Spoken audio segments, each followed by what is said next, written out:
오늘은 유다입니다. 유다는 넷째 아들인데 야곱의 12아들이 또 익숙해져야 되니까 그 이름들을 한번 같이 따라해 보겠습니다. 루벤, 시므온, 레위, 유다, 이사갈, 스불론. 이 여섯 자녀들은 레아를 통해서 낳은 자식들이에요. 원래 이게 넷째까지 딱 낳다가 태가 끊겼는데 또 하나님께서 또 레아의 또 기도를 들으시고 둘을 더 낳지요, 나중에. 그리고 라헬의 자식입니다. 요셉, 베냐민. 또 비라의 자식입니다. 단, 납달리. 실바의 자녀입니다. 갓, 아셀. 이렇게 12아들들이고요. 참고로 어, 이 야곱의 12아들이 12지파로 형성된 건 아니에요. 좀 이게 헷갈리시는 분이 계셔서 레위 지파는 12지파에서 빠지게 됐고요. 지난번에 배운 것과 같이 그러면 11지파가 되잖아요. 근데 그 요셉이 그 장자의 권한을 이 르우벤이 갖고 간 것이 아니라 요셉 지파가 장자의 권한을 갖고 가서 요셉의 두 아들 므낫세와 에브라임이 두 아들이 각각의 지파가 형성이 돼서 요셉 지파는 결국 두 지파가 되는 거죠. 에브라임 지파와 므낫세 지파. 이 두 지파가 말하자면 요셉 지파고 12지파를 두 지파가 형성하게 됩니다. 그래서 야곱의 12아들이 간단하게 말하면 다 12지파를 형성하게 되는 것이지만 엄밀하게 말하면 레위 지파가 빠지고 그 사이에 므낫세 지파와 에브라임 지파가 들어가게 됐다. 그것을 기억하시면 될 것 같습니다. 오늘은 넷째 아들은 유다인데요. 창세기 29장 35절 말씀을 보시면요. 창세기 29장 35절을 보시면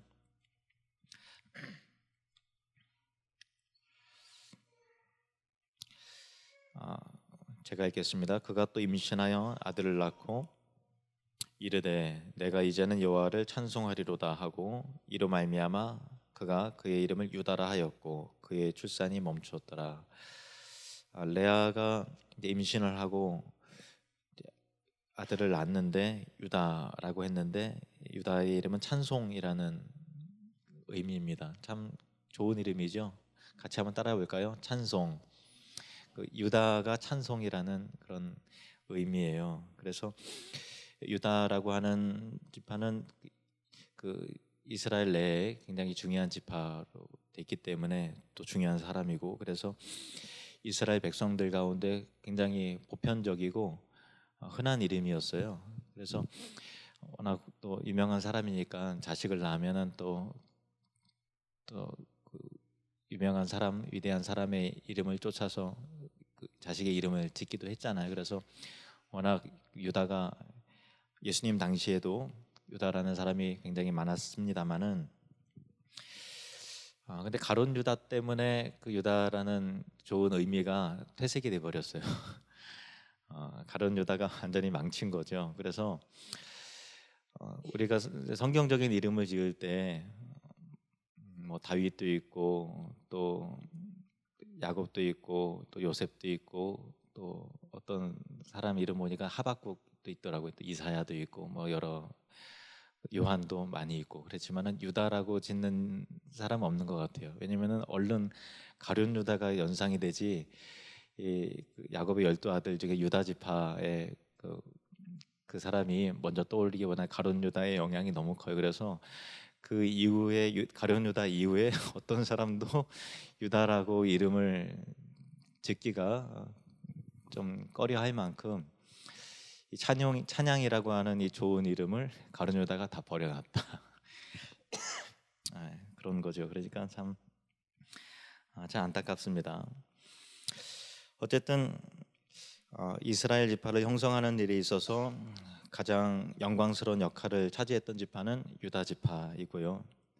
이 아들을 낳으면서 레아는 내가 하나님을 찬송하리로다. 그래서 찬송이라는 이름으로 유다라고 했습니다. 그리고 야곱은 말년에 이 유다를 축복하고 예언하면서 이 이름 그대로의 성취를 예고했습니다. 창세기 49장 8절 말씀 보시면 유다야 너는 내 형제의 찬송이 될지라 이렇게 되어 있습니다. 유다야 너는 내 형제의 찬송이 될지라. 형제들의 찬송이 된다라는 얘기는 형제들의 칭송을 받는 리더의 위치를 얻게 될 것이다라는 그런 의미입니다. 그래서 형제들로부터 지도자로서 그 지위를 인정받은 사람이 바로 유다고 또 유다 지파입니다. 유다는 집안의 리더 역할을 감당을 했어요.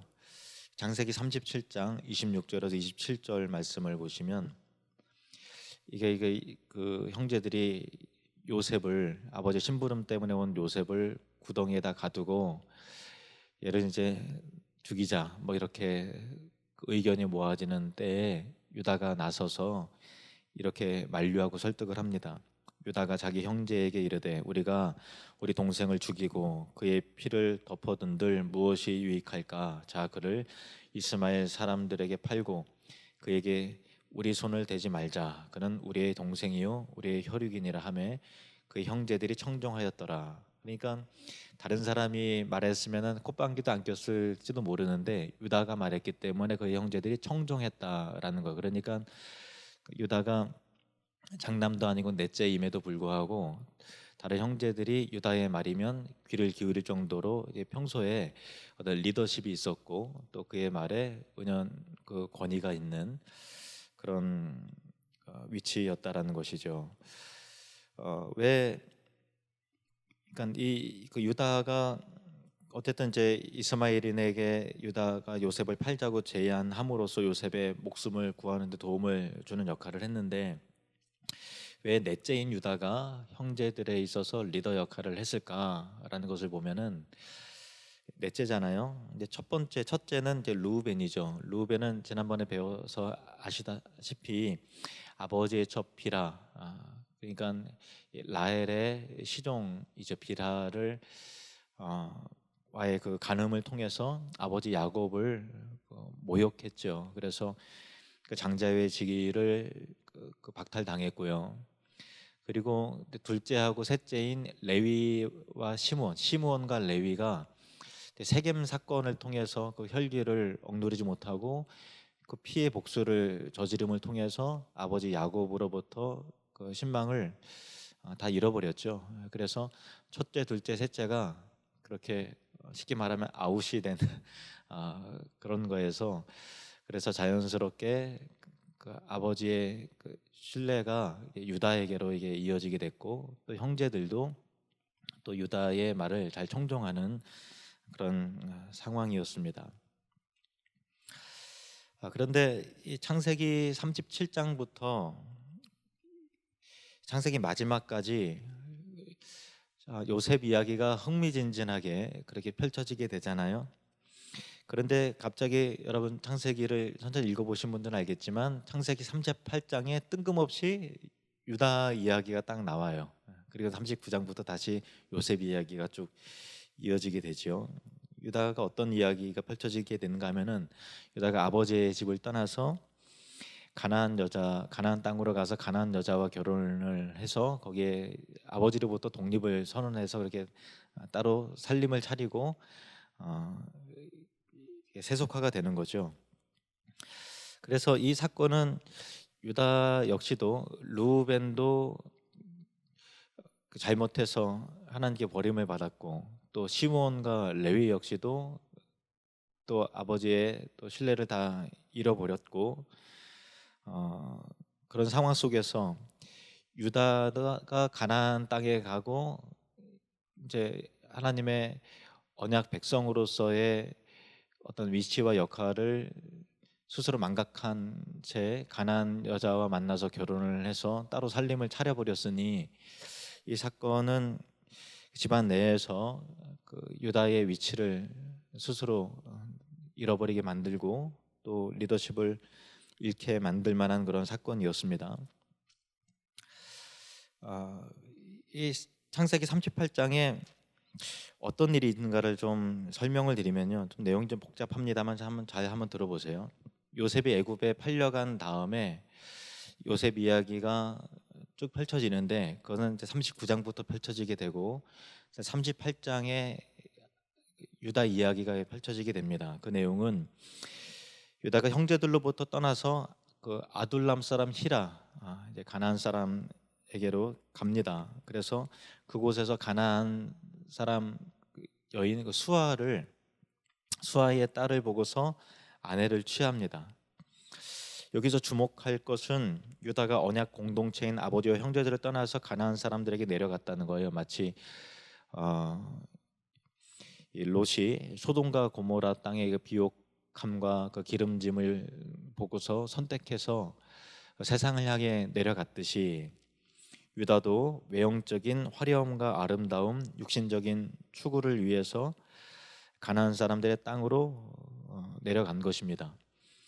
근데 이미 유다는 아버지로부터 또 할아버지로부터 이 가나안 여인과의 결혼이 언약 백성에게 합당치 않다라는 것을 이미 다 교육을 당연히 받았을 거예요. 그래서 알고 있었을 겁니다. 그리고 할아버지인 이삭과 아버지인 야곱이 가나안 사람과 결혼할 수가 없기 때문에 어떻게 이렇게 결혼했는지도 다 알고 있었을 겁니다. 그리고 또 그의 큰 아버지인 에서, 그러니까 야곱의 형이죠. 에서가 가나안 여인과 결혼함을 통해서 할아버지 이삭과 또 할머니 리브가의 마음을 얼마나 비통하게 속상하게 만든 그 사실을 다 알고 있었을 거예요.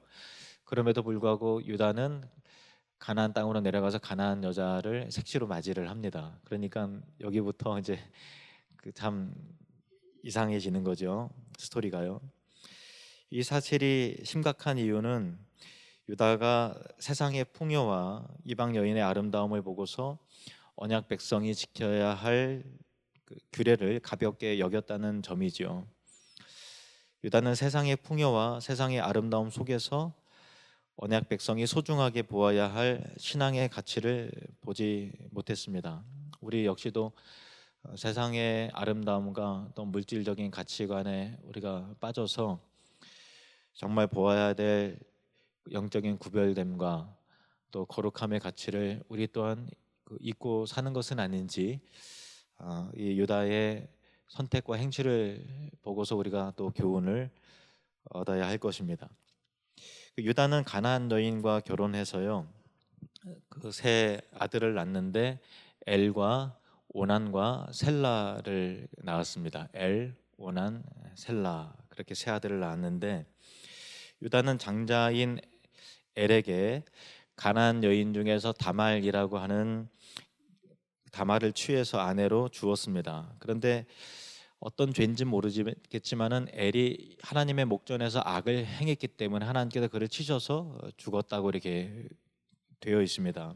그래서 유다는 장자가 자식이 없어서 이게 죽었기 때문에 당시 형사취수의 관례대로 둘째 아들 오난에게 형수 다말과 결혼하도록 합니다. 당시 여자는 재산을 상속받을 수 없었고요. 또 자식이 없으면은 이 자손이 끊어지게 되고 그 과부를 보호해 줄 만한 사회적인 시스템이 돼 있지 않았어요. 그래서 생명의 위협을 당하고 또 먹고 살는 것이 과부는 정말 막막한 그런 상황이었기 때문에 빈곤하고 딱한 과부로 하여금 생명을 유지하고 또 자식을 또 기업을 이을 수 있도록 인도주의적인 측면에서 형의 아내를 이제 대신 취해서 기업을 잇게 한다라고 하는 의미에서 형사취수가 관례대로 중동 지역에 널리 퍼져 있었던 것이죠.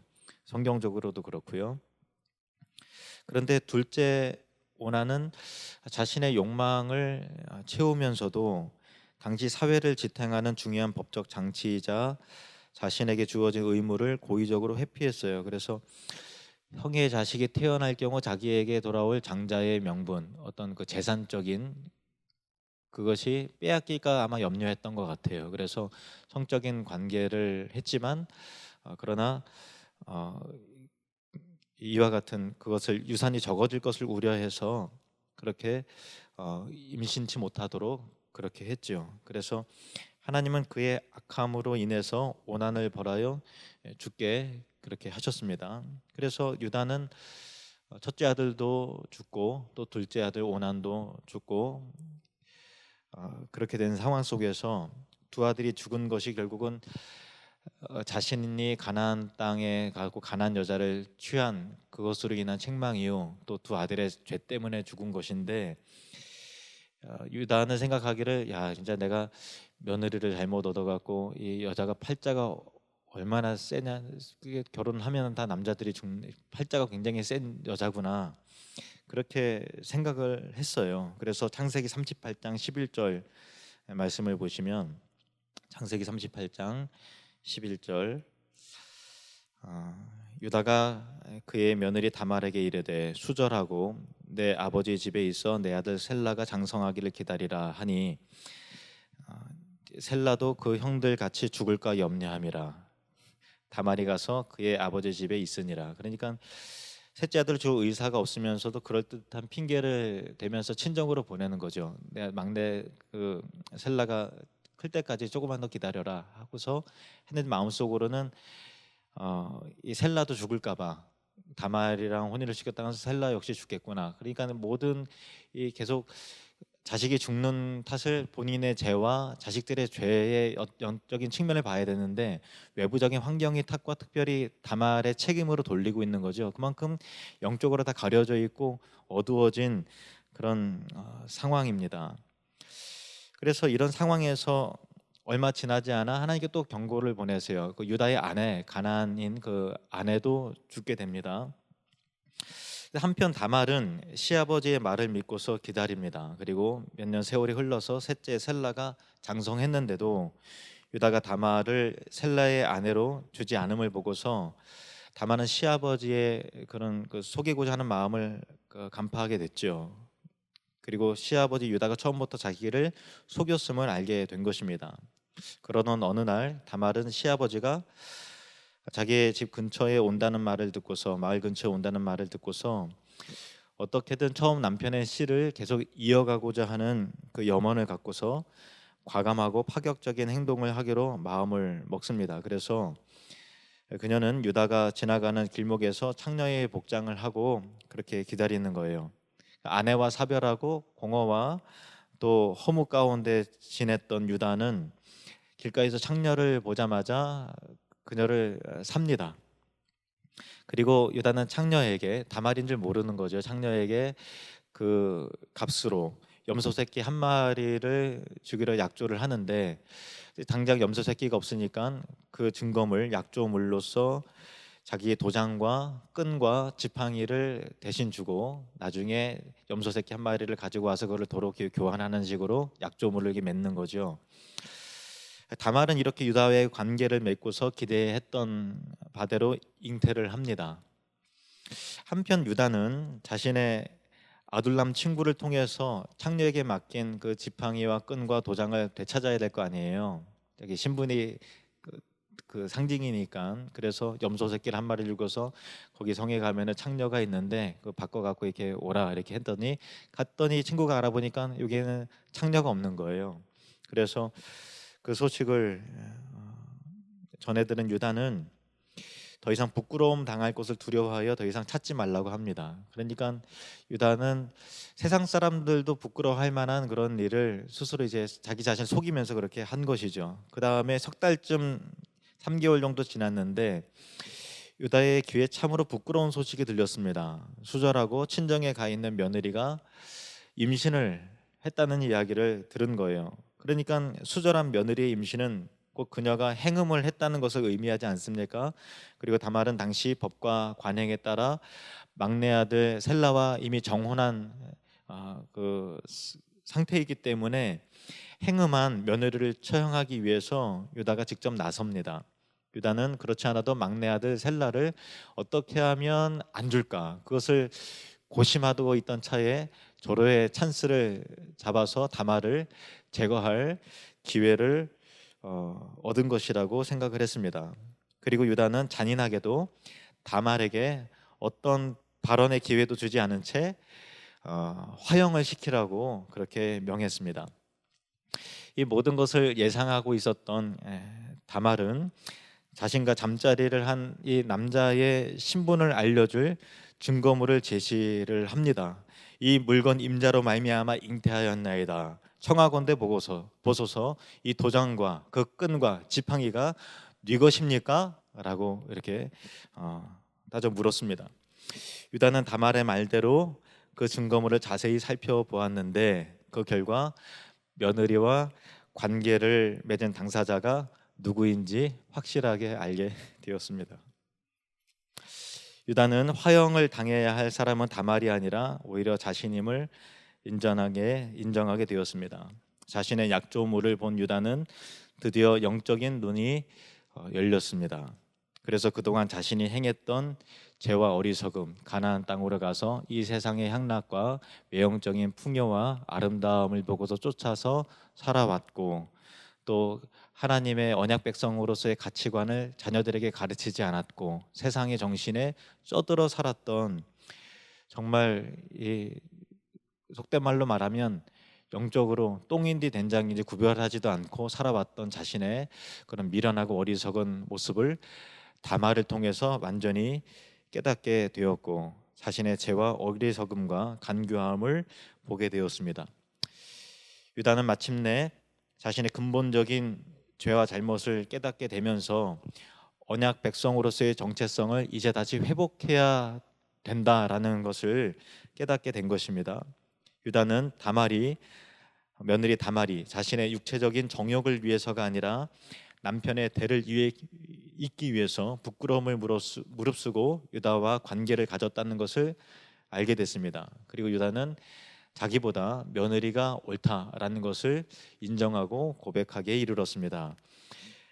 창세기 38장 26절 말씀을 보겠습니다. 창세기 38장 26절 시작. 유다가 그것을 알아보고 이르되 그는 나보다 옳도다. 내가 그를 내 아들 셀라에게 주지 아니하였음이로다 하고 다시는 그를 가까이 하지 아니했더라. 유다는 다말을 통해서 자신의 영적인 상태를 발견할 수 있었습니다. 그리고 유다는 진정으로 회개를 합니다. 하나님은 때와 사건과 여러 일들과 상황과 사람을 통해서 우리의 그 부끄러움과 또 우리의 실패한 모습과 우리의 죄악과 추함을 드러내시는 분이십니다. 그리고 자신의 추하고 어둡고 부끄러운 부분이 드러나게 된다면 그것을 회피하거나 숨지 말고 하나님 앞에 나아감으로 회개해야 된다는 것을 오늘 말씀을 통해서 깨닫게 됩니다. 다말의 사건을 통해서 회개한 유다는 38장 이후에 38장에 이제 유다 사건이 있고 그 이후에 39장부터 요셉의 스토리가 쭉 이어지게 되는데 그 이후에 일어난 사건을 통해서 유다의 리더십은 영적인 리더십으로서 확고히 그 리더십이 확실히 세워지게 되는데 성숙하게 되는데 이 공동체와 부모를 위해서 자기 자신을 희생하는 진정한 리더의 모습을 유다가 이 사건을 통해서 갖게 되는 거예요. 가나안 땅으로 갔지만 그 다말 사건을 통해서 철저하게 회개하고 그래서 이전과 전혀 다른 사람이 됩니다. 39장부터 이어지는 스토리를 보면요, 요셉이 여러 가지 우여곡절과 또 일들을 통해서 고난을 통해서 결국 하나님의 특별한 섭리 가운데 17세에 팔려갔죠. 그리고 30세에 애굽의 총리가 돼요. 그리고 7년 동안 풍년이 있게 됩니다. 그리고 흉년이 닥치는 그 2년 차가 되는 때에 이제 가족과의 상봉이 이루어지게 되잖아요. 그러니까 20여 년의 그 세월이 흘러가는 거예요. 20여 년의 세월이 쭉 흘러가고 요셉들을 하나님의 인도하심 따라 그 야곱의 가족들을 구원해낼 수 있는 그 지위와 역할로 만들어져 가고 그런 상황 속에서 곡식을 구하기 위해서 팔레스틴에 엄청난 기근이 들어서 곡식을 구하기 위해서 야곱의 아들들이 애굽에 방문을 하고 총리를 만나는데 그 총리가 요셉인지는 가족들은 모르고 있는 그런 상황입니다. 요셉은 형제들이 왔구나 그것을 알지만 야곱의 아들들은 그 총리가 우리가 팔아먹은 요셉이라고는 전혀 생각하지도 못한 그런 상황이죠. 그래서 여러 가지 스토리들이 여러분이 아는 그런 스토리들 가운데 베냐민이 그토록 아버지가 요셉 이후에 베냐민을 그렇게 애지중지하면서 사랑하는 그 베냐민이 인질이 돼요. 처음에 야곱이 절대 이 아들은 안 된다. 그렇지만은 어떻게 하다 보니까 베냐민이 같이 동행하게 됐고, 그리고 요셉이 베냐민을 두고 가라 이렇게 하는 그 상황이 되는 거죠.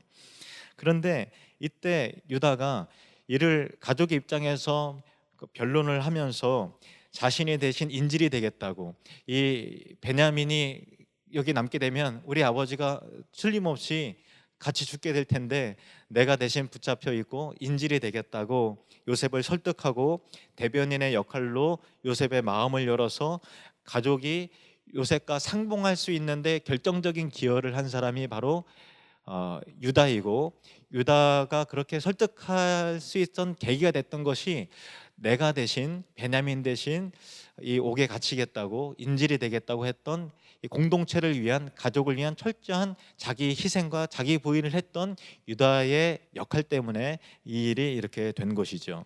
그러니까 야곱의 가족들이 애굽에 정착을 하는데 그 도구로 쓰임을 받은 사람은 당연히 요셉이지만, 우리가 알고 있는 대로 요셉이지만, 야곱의 형제들 가운데 그 일이 가능하도록 이 형제들 편에서 요셉의 마음을 감동시켜서 이 형제들이 그래 요셉의 그 분노의 마음, 원망의 마음을 다 누그러뜨리고 내가 대신 이 막내 아들 대신 갇히겠다라고 하는 그 마음 때문에 요셉이 감정이 북받쳐서 엉엉 울면서 내가 바로 요셉입니다 했던 그 스토리 가운데 결정적인 기여를 했던 사람이 바로 유다잖아요. 그러니까 이 유다가 형제들 중에서 영적인 리더로서 야곱의 가족이 구원을 얻는데 이쪽 편에서 주도적인 역할을 한 사람이 바로 유다였다라는 것입니다. 그래서 야곱이 종으로 팔려가고 형들을 20년 만에 만나게 되는데, 그동안 하나님께서는 애굽에서는 요셉을 훈련시켜 나가고 요셉을 만들어 나가시잖아요. 근데 이쪽에서는 하나님께서 유다를 가나안에 보내서 실패케 만들고 정말 자식을 죽게 하고 아내도 떠나보내게 만들고 다말을 통해서 너무나도 어떻게 드러낼 수 없는 부끄러운 일을 겪게 함을 통해서 영적인 눈이 열리고 그가 비로소 유다로서의 그 리더십을, 영적인 리더가 될 수 있도록 그 죄와 그 부끄러움을 철저하게 드러냄을 통해서 회개시키고, 그래서 그를 리더로 만들어 나가는데 하나님께서 20여 년의 삶을 그렇게 유다를 만들어 내셨다라는 그런 것입니다. 유다는 비록 가나안 땅을 향해 나아가서 가나안 사람을 아내로 취하여 언약 백성의 정체성을 잃어버렸던 적이 있었지만, 그 위기를, 그 미련함을 며느리 다말의 이 특별한 사건을 통해서 자신의 언약 백성으로서의 그 구별됨과 가치를 회개함으로 회복했습니다. 하나님 앞에서의 정직한 회개는 이처럼 개인의 운명과 가족의 운명을 바꿀 만큼 엄청난 가치가 있다는 것입니다.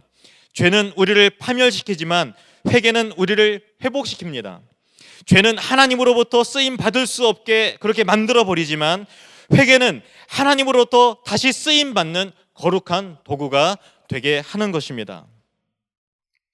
창세기 19장 8절 말씀 보면, 그래서 야곱이 유다를 이렇게 축복하면서 말합니다. 창세기 49장 8절 말씀 시작.